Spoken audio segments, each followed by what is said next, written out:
After years of sacrificing my life to raise my siblings, driving them to school, paying their bills, and covering for our parents, they turned around and said, "You're nothing to us anymore." I sat there in shock until I finally decided to show them what their life looks like without me. I, 32M, never planned to become a parent at 19.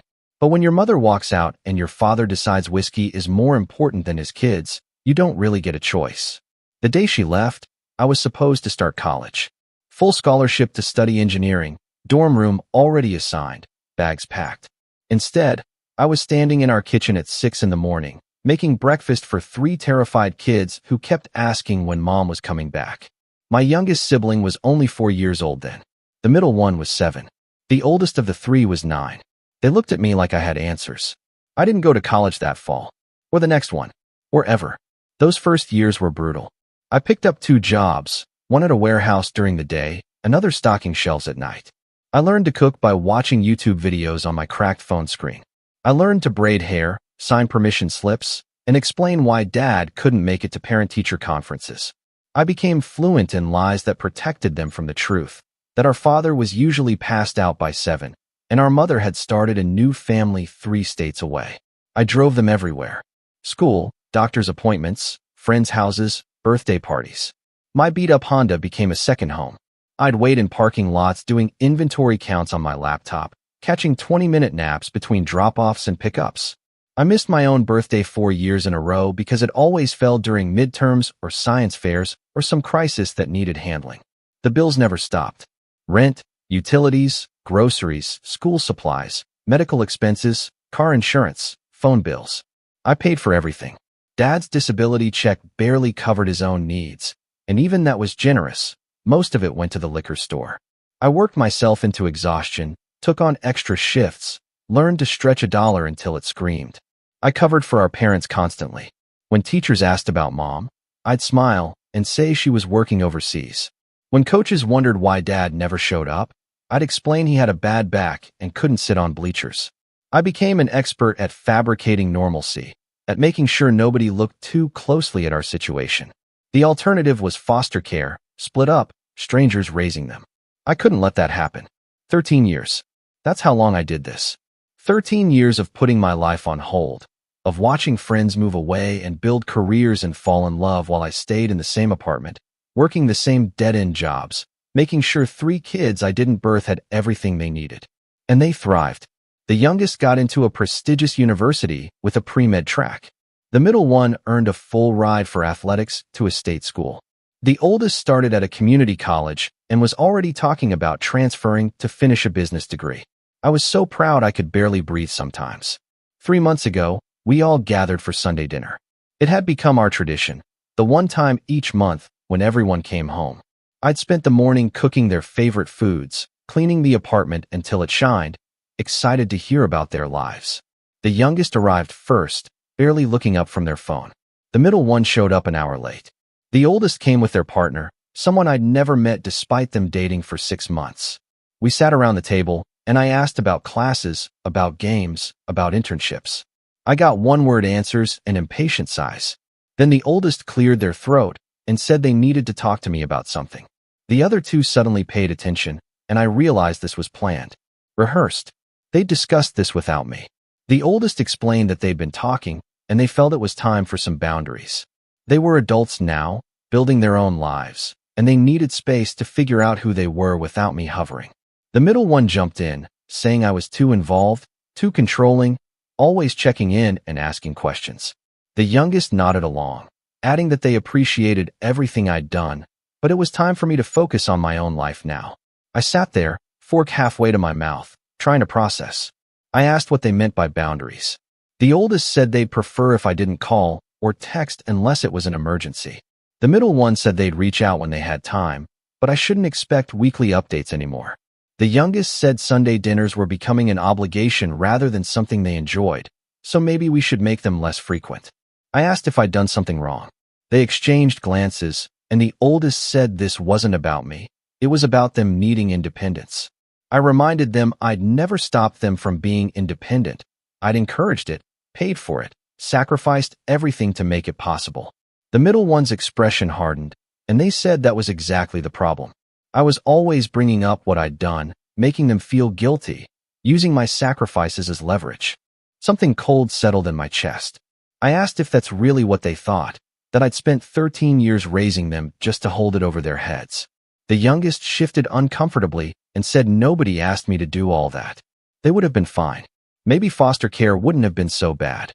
At least then they wouldn't owe anyone anything. The words hung in the air like poison.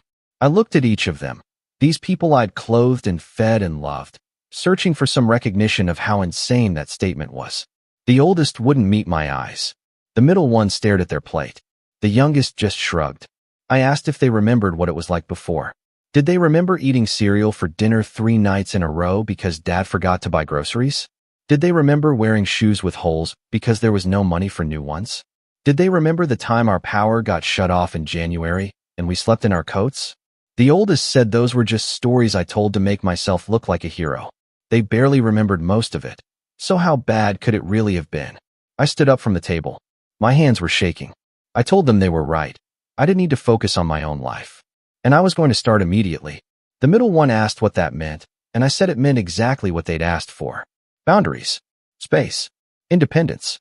They could figure things out on their own now, just like they wanted. The youngest laughed nervously and said I was overreacting. The oldest said I was being childish. I walked to the door and held it open. I told them Sunday dinner was over, and they should leave. They left, confused and irritated. The oldest said I'd calm down in a few days. The door closed behind them, and I stood in my apartment, the same apartment I'd kept for 13 years because it was big enough for all of us, in the school district they needed, and I started making plans. The first thing I did was cancel the phone plan. They were all on my family plan, had been since they got their first phones. I called the provider Monday morning and removed them, effective immediately. I kept my number and switched to a single line. Next was the car insurance. All 3 had cars now, used vehicles I'd helped them buy and had kept on my policy because it was cheaper than them getting their own. I called and removed them from my coverage. They'd need to figure out their own insurance. I'd been sending money monthly to each of them, spending money for groceries, gas, emergencies, whatever they needed. The youngest got $800 a month. The middle one got $600. The oldest got $500 because they had a part-time job. I stopped all the transfers. The apartment lease was up for renewal in 2 months. I'd stayed in this place because it was their home, the only stable thing they'd known. But I didn't need 3 bedrooms. I gave notice and started looking for a studio across town, somewhere cheaper, somewhere that was just mine. I went through my files and pulled out every document with their names on it. Birth certificates, social security cards, medical records, school transcripts. I packed them in a box with a note explaining that since they were independent adults now, they should keep their own paperwork. I shipped it to the oldest's apartment. The first call came 3 days later. The youngest, panicking because their phone didn't work. They'd tried calling me from a friend's phone, voice high and confused, asking what happened.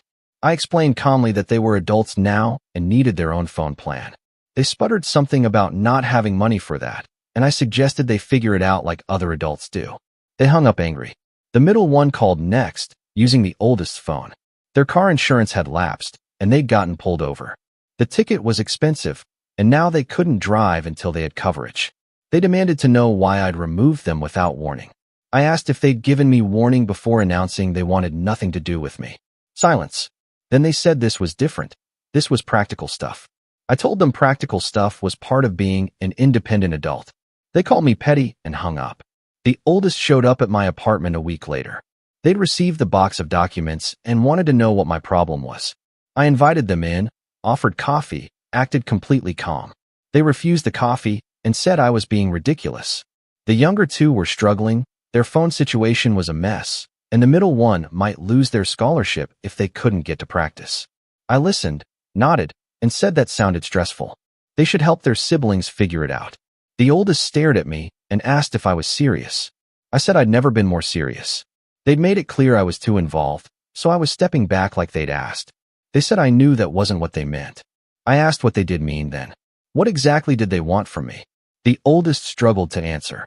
Finally, they said they just wanted me to stop acting like their parent, stop being so intense about everything. I laughed, actually laughed, and said that was fascinating. They wanted me to stop acting like their parent, but continue funding their lives like one. They wanted the money and support without the relationship. The oldest's face flushed, and they said that wasn't fair. I asked what about any of this had been fair. They left without another word. Update 1. It's been 6 weeks since that Sunday dinner. The apartment is mostly packed now. I've gotten rid of so much stuff. Furniture they'd used, decorations from birthdays and holidays, photo albums I'd carefully maintained. I kept a few pictures for myself, but most of it went to donation or trash. Erasing 13 years of their presence from my space felt both painful and liberating. The youngest showed up at my work last week. I don't know how they got there without a car. Maybe they borrowed one. Maybe they took a bus. They waited outside until my shift ended, and when I walked to my car, they stepped in front of me. Their eyes were red, and they asked if we could talk. I said I had plans, which was true. I'd started going to the gym, finally taking care of myself. They said this would only take a minute. I unlocked my car and told them they had 30 seconds. They broke down almost immediately. Everything was falling apart. Without the money I'd been sending, they couldn't afford groceries and textbooks. They tried to get a job, but between pre-med course load and studying, there weren't enough hours. Their roommate was getting annoyed because they couldn't cover their share of utilities. They'd tried calling Dad for help, and he'd laughed before hanging up. They'd even tried Mom, and her new husband said she couldn't help with kids from her previous life. They asked if I understood how scared they were. I said yes, I did understand. I'd been that scared at 19, except I'd also had 3 children depending on me. They flinched like I'd slapped them. They said they were sorry. They didn't mean what they'd said at dinner. They were just stressed and took it out on me. I asked if they were sorry they'd said it, or sorry they were facing consequences. They insisted they were really sorry, that they loved me, that they needed me. I asked where this love had been when they'd told me I was nothing to them anymore. They claimed they never said that. I pulled out my phone and played a recording. I'd started recording our conversations after years of them misremembering or denying things, a habit I'd developed when dealing with Dad's gaslighting. Their own voice came through the speaker, saying those exact words. You're nothing to us anymore. We need to move on. Their face went pale. They stammered that they'd been angry, that people say things they don't mean. I said that was true, but sometimes those things reveal what people really think. I got in my car. They stood there crying, and I drove away. In my rearview mirror, I watched them sink to the curb, head in their hands. I felt nothing but a distant ache, like watching a stranger suffer. The middle one tried a different approach. They went to my workplace and spoke to my manager, claiming there was a family emergency and they needed to reach me urgently. My manager, concerned, gave them my new number. I'd changed it 2 weeks earlier. When they called, they skipped the apologies and went straight to anger. I'd ruined everything. Their scholarship was in jeopardy because they'd missed practices due to transportation issues. Their coach was losing patience. They'd had to drop a class because they couldn't afford the required materials. This was all my fault for being vindictive and cruel. I listened until they ran out of steam, then asked if they remembered what they'd said about foster care. How it wouldn't have been so bad. How at least then they wouldn't owe anyone anything. Long silence. Then I asked if they understood what foster care actually meant. Separated. Different homes. Likely different schools. No guarantee they'd see each other again. Aging out at 18 with nothing and no one. I'd prevented that. I'd kept them together, kept them safe, gave them chances I never had. And they'd thrown it in my face. The middle one's voice cracked. They said they'd been stupid, immature. I agreed and hung up. The oldest has been the most persistent. They've sent emails, letters, shown up at my old apartment before realizing I'd moved. They've tried to frame this as a misunderstanding that got out of hand. According to them, nobody meant for things to go this far. They just wanted a normal relationship, not this war. I finally responded to one email with a detailed breakdown of every expense I'd covered for each of them over 13 years. Rent, utilities, food, clothing, school expenses, medical costs, transportation, insurance, entertainment, technology, birthday, and Christmas gifts. The total for all 3 of them combined was over $400,000. I wasn't asking for repayment. I'd never expected it. But I wanted them to see, in concrete numbers, what hovering and being too involved had actually meant. I ended the email by saying they'd gotten exactly what they'd asked for, a life without me in it. I wished them well and blocked their email address. My coworkers have noticed I seem different. Lighter somehow. I've started taking my full lunch breaks instead of working through them. I joined a recreational basketball league. I went on a date, Nothing serious, but the first one in over a decade. I'm sleeping better than I have in years. But there are hard moments. I'll see something one of them would like and instinctively reach for my phone to send a picture. I'll cook dinner and accidentally make too much, forgetting I'm only feeding myself now. I'll have good news and realize I have nobody to share it with. The loneliness is different than before, cleaner, somehow. Before, I was lonely while surrounded by people who took me for granted. Now I'm lonely but free. Update 2. 2 months since that dinner. I moved into my studio apartment last week. It's small, just enough space for me, in a neighborhood where I don't know anyone. I bought new furniture, nothing fancy, but mine. Picked out colors I liked. Hung pictures I wanted to see. Made it a home that has nothing to do with anyone else. Dad called yesterday. This was shocking because we hadn't spoken in almost 3 years. His voice was rough, older than I remembered. He asked if I knew the kids were struggling. I said I'd heard something about that. He had the audacity to tell me I was being too hard on them. They were just kids who made a mistake. I asked how old I'd been when I became responsible for those kids. 19, he admitted quietly. And how old were they now? I pressed. 22, 19, and 21. All older than I'd been. He tried to argue it was different. I'd always been mature, responsible. I cut him off. I'd been a teenager forced to grow up because the adults in my life failed. They were actual adults choosing to reject someone who'd sacrificed everything for them. He was silent for a long moment, then said maybe I was right. Then he asked if I'd consider helping them anyway, for his sake. I laughed bitterly and asked what he'd ever done for my sake. He had no answer. I told him to lose my number and hung up. The youngest sent a letter to my new address. I don't know how they got it. Maybe through work, maybe they hired someone to find me. The letter was 7 pages long, handwritten, tear-stained. They went through memory after memory. The time I'd stayed up all night helping with a science project. The time I'd worked a double shift to afford their class trip. The time I'd talked them through a panic attack before a big exam. Every soccer game, every school play, every milestone I'd been there for. They wrote that they'd been taking inventory of their life and realized I was woven through every good thing in it. Every opportunity, every success, every moment of stability. I'd made it possible. They said they'd been selfish and cruel and stupid. They said they understood if I never forgave them, but they needed me to know that they saw it now. They saw everything I'd done. They saw what they'd thrown away. The letter ended with a simple plea. Please. Just please. I read it 3 times. Then I put it in a drawer. Maybe someday I'll respond. Maybe not. The wounds are too fresh, and I'm tired of being the one who always bends first. The middle one lost their scholarship. Without reliable transportation and missing too many practices, the coach cut them from the team. They had to withdraw from school because they couldn't afford tuition without the athletic money. I heard this through a former neighbor who ran into them at a grocery store. They're working retail now, living back at Dad's place, trying to save money to return to school next year. The neighbor said they looked lost. The oldest relationship ended. Apparently, their partner got tired of the drama and constant stress. They're struggling to balance work and classes, falling behind in both. They had to sell their car to pay bills and are taking buses now. They're getting a taste of what I lived for 13 years, except they only have to worry about themselves. I should feel vindicated. Maybe I do a little, but mostly I feel sad. Sad for all of us, for what we could have been if they'd just appreciated what we had. I gave them everything, and they treated it like nothing.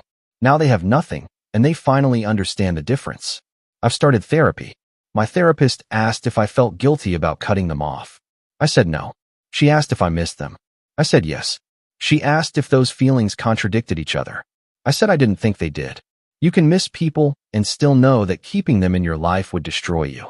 Last night, I sat in my new apartment, eating dinner I'd cooked just for myself, watching a show I'd picked, and I realized something.